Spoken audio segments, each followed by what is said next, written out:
News 18 India।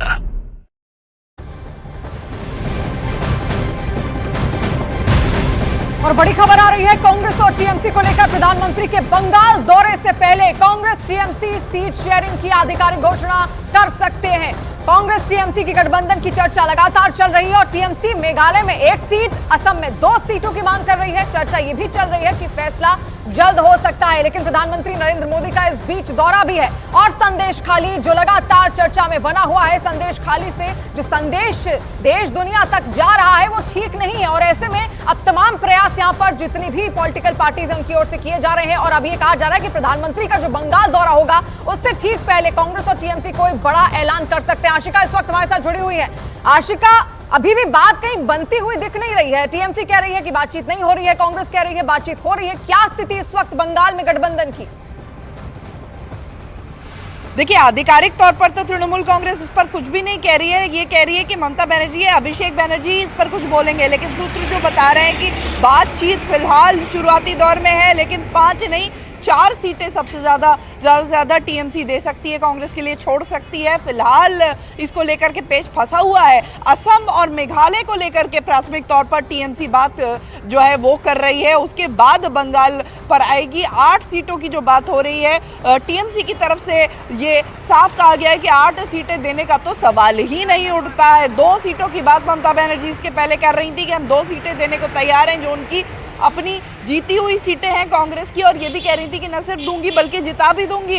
अब अगर बात आगे बनती है तो संभव है कि 4 सीटें कांग्रेस को की झोली में ममता बनर्जी डालें, लेकिन फिलहाल असम में क्या होता है, मेघालय में क्या होता है, क्योंकि मेघालय और असम को लेकर के भी टीएमसी ये दाव ठोकती आई है कि वहाँ तो कांग्रेस से ज़्यादा मजबूत हम हैं। तो अब ये किस दिशा में जाती है बातचीत, क्योंकि ममता बनर्जी जनसभाओं में कांग्रेस पर खुलकर हमला बोलने लगी थी और ये भी कह दिया था कि 40 सीटों के पार चली जाए कांग्रेस तो बड़ी बात होगी।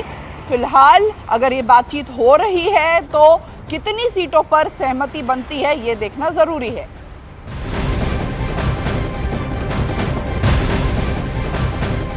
अब आपको महाराष्ट्र की स्थिति भी बता देते हैं। महाराष्ट्र विकास आघाड़ी में सीट बंटवारे पर यह खबर है कि सूत्रों के मुताबिक राहुल गांधी की शरद पवार और उद्धव ठाकरे से सीटों को लेकर फोन पर बातचीत हुई और सीट शेयरिंग को लेकर डेडलाइन तय कर ली गई। बताया यह जा रहा है कि 28 फरवरी तक सीट शेयरिंग का जो महाराष्ट्र का फॉर्मूला है महाविकास आघाड़ी का, वो आपके सामने हो जाएगा।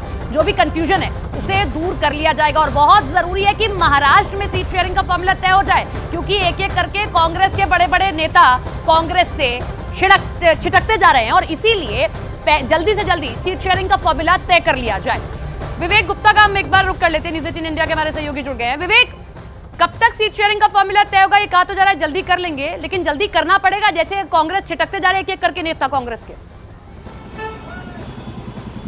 बिल्कुल सही कहा आपने। देखेंगे सीट शेयरिंग का फॉर्मूला उन्हें जल्द से जल्द करना पड़ेगा। इसलिए यही वजह है कि उद्धव ठाकरे और शरद पवार ने कल राहुल गांधी से इस पूरे मामले में बातचीत की है और तीनों नेताओं के बीच ये तय हुआ है कि 28 फरवरी यानी कि अगले हफ्ते तक सीट शेयरिंग का फॉर्मूला तय हो जाएगा। लेकिन देखिए, अभी भी यहाँ पे पेच फंसा हुआ है। महाराष्ट्र में कुल लोकसभा की 48 सीटें हैं।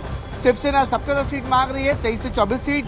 कांग्रेस बोल रही है कि हमें भी 22 से 23 सीटें चाहिए, क्योंकि हम बड़ी पार्टी हैं और क्योंकि जो पार्टी में फुट हुआ उसका कांग्रेस सबसे बड़ी पार्टी अपने आप को क्लेम कर रही है। वहीं एनसीपी के लिए सबसे बड़ा रिस्क ये है कि अभी हाल ही में उसे कल ही नया एक सिंबल मिला है, तो उस चुनाव चिन्ह पर लड़ना लोगों को एनसीपी के लिए कितना फायदेमंद होगा उसको लेकर भी मंथन चल रहा है। लेकिन तीनों पार्टियां सीट शेयरिंग को लेकर अभी भी बिल्कुल असमंजस में पड़ी हुई कि कितनी सीटें कितनी मिलेंगी। लेकिन जो सूत्रों से जानकारी मिल रही है कि 40 सीट के आसपास तीनों पार्टियों में मन बन चुका है, जो बातचीत हो चुकी है। लेकिन 8 सीट जो है उसको लेकर तीनों पार्टियों में अभी भी मतभेद बना हुआ है कि 8 सीटों में से कौन पार्टी किस जगह से किसको उम्मीदवार लड़ाएगी। 40 सीट का लगभग तय हो चुका है। यही वजह है कि 8 सीट का जो मतभेद चल रहा है वो 3 से 4 दिन में क्लियर हो जाएगा। राहुल गांधी, उद्धव ठाकरे और शरद पवार, इन तीनों ने कल फोन पे बातचीत की है और माना है और तीनों ने ये डिसाइड किया कि 28 फरवरी तक महाराष्ट्र में जो 48 विधानसभा सीट हैं उनकी जो सीट शेयरिंग का फॉर्मूला है वो कम से कम पूरा हो जाना चाहिए। शिवानी। और इधर उत्तर प्रदेश में कांग्रेस और समाजवादी पार्टी में गठबंधन